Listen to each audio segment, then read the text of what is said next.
Hi, and welcome to video 12 of the informational webinar series on the rules for certified school-age childcare centers.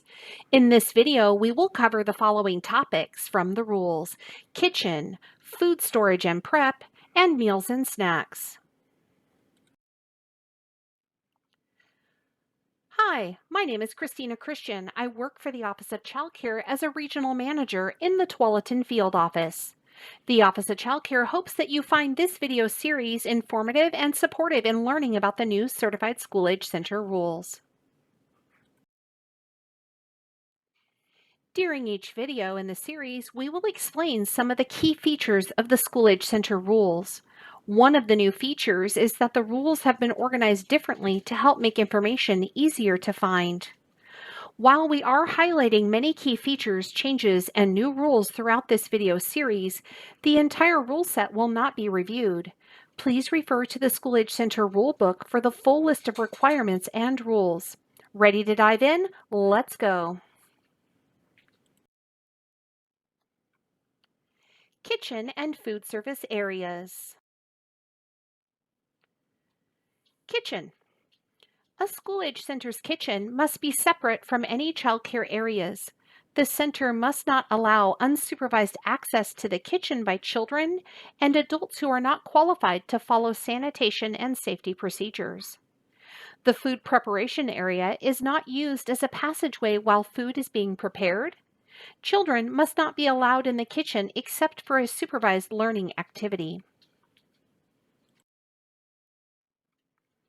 Walls and ceilings. Walls, floors, and ceilings must be smooth, washable, and easily cleanable in all rooms in which food or drink is prepared or stored, or utensils are washed and stored. A school-age center must ensure that all equipment and utensils used for food service, including shelving and food contact surfaces, are maintained in a clean and sanitary condition. Food preparation. In areas where food is prepared or food contact items are washed, a school-age center must provide hot and cold running water under pressure and dishwashing equipment that meets the requirements in the Oregon Health Authority's administrative rules. Alternate food prep. In centers without a sink for food preparation, a school-age center may use a sink for dishwashing if it does not interfere with sanitary food preparation. The sink must be sanitized before being used for food preparation. Additional food preparation requirements. A school-age center must dispense soap and paper towels in a sanitary manner and, unless located in a public school building, post a sign demonstrating the proper hand washing technique at the sinks designated for hand washing.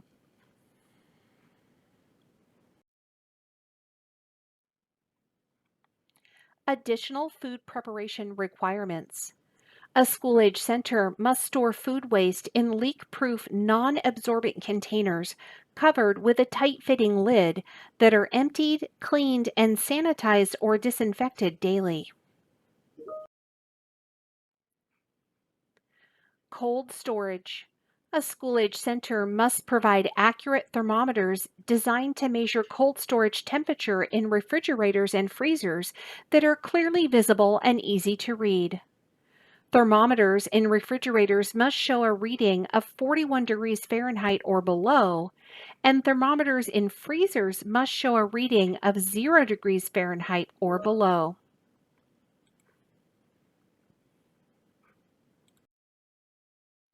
Food storage.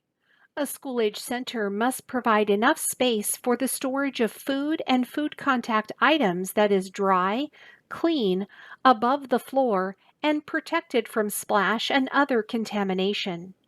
Poisonous or toxic materials and cleaning supplies must not be stored with food. Food storage and preparation. Food preparation. A school-age center must store, prepare, and serve all food and drinks provided by the center in a sanitary manner and protected from contamination. Water for preparing food, drinking, or cooking shall not be obtained from hand washing sinks. Minimum standards of food prep.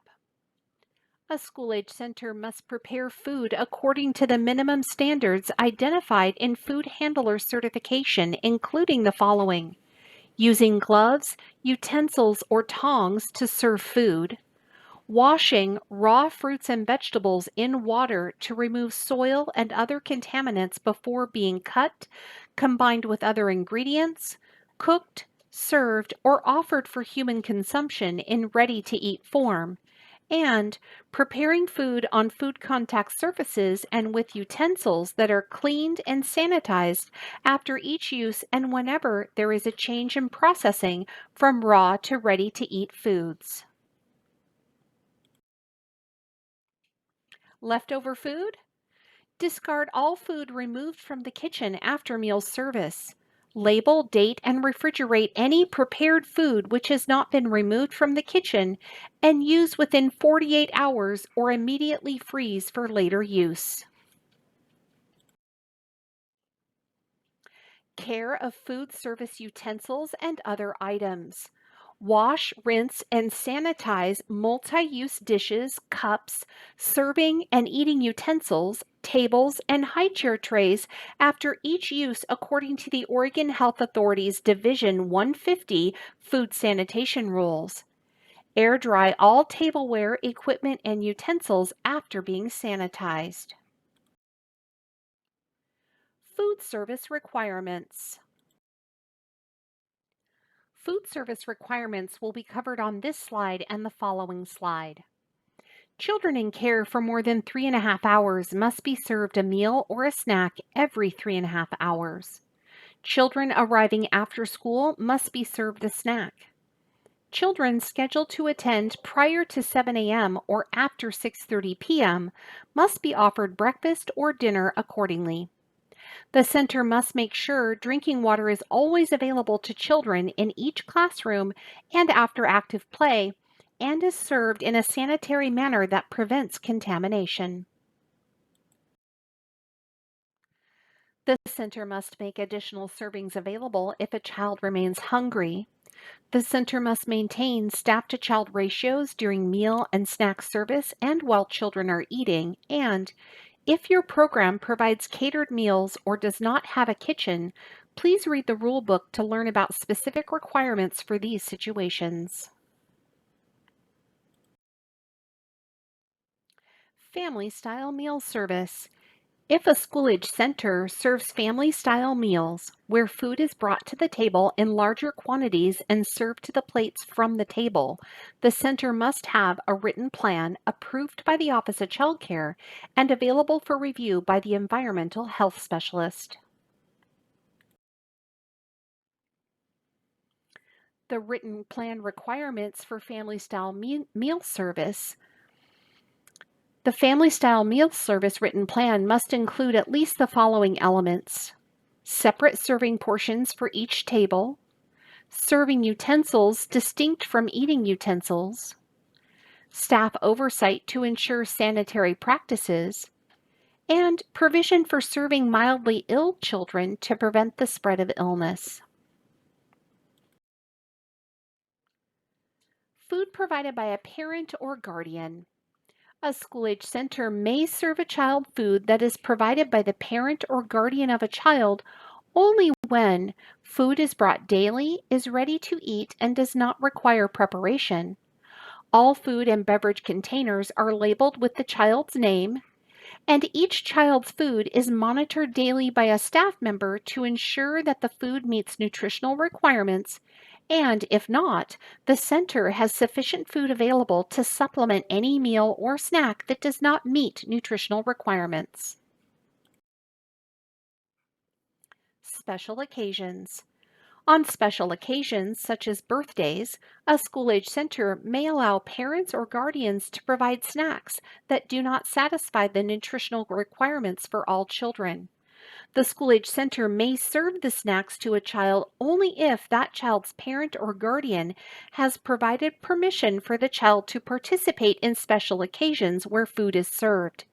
The snacks must consist of store-bought fruits and vegetables, uncut, or prepackaged foods in the original manufacturer containers. This means that parents or guardians may not cook or prepare food at home to be served to children other than their own. Meals and snacks. Meal and snack requirements. Meals and snacks for children must be prepared on site, obtained from a source approved by the Oregon Health Authority, or provided by parents or guardians. A school age center must ensure that all meals, snacks, and beverages follow the current USDA Child and Adult Care Food Program meal pattern requirements, including portion sizes. Menu requirements. A school age center must develop weekly or monthly menus that show all foods to be served during that period and make the menus available to parents or guardians. Substitutions that meet nutritional requirements are permitted but must be recorded and made available to parents. What to serve? A school age center must select and serve food that is safe and has nutritional value. Foods of minimal nutritional value, such as gelatin or desserts, may only be served occasionally and cannot replace nutritious foods. All food products served by the center or brought from individual homes for a group of children must be inspected and come from commercial suppliers except for the following: fresh or frozen fruits and vegetables, and foods brought by parents or guardians and only consumed by their own child. Only water, milk, and fruit or vegetable juice is served. Fruit and vegetable juice must be pasteurized 100% juice. Milk must be grade A pasteurized and fortified milk. What not to serve? The following foods must not be served or offered in uncooked food or in ready-to-eat form. Raw animal foods such as raw fish, raw meat, or raw eggs. Raw seed sprouts, home canned food, and food additives and preservatives that are not FDA approved. Special diets. Special diets, not including vegetarian diets, may only be served to a child with written instructions from a registered dietitian or medical practitioner and written parental consent. This concludes video 12. Thank you for watching. You can now move on to video 13 in the series.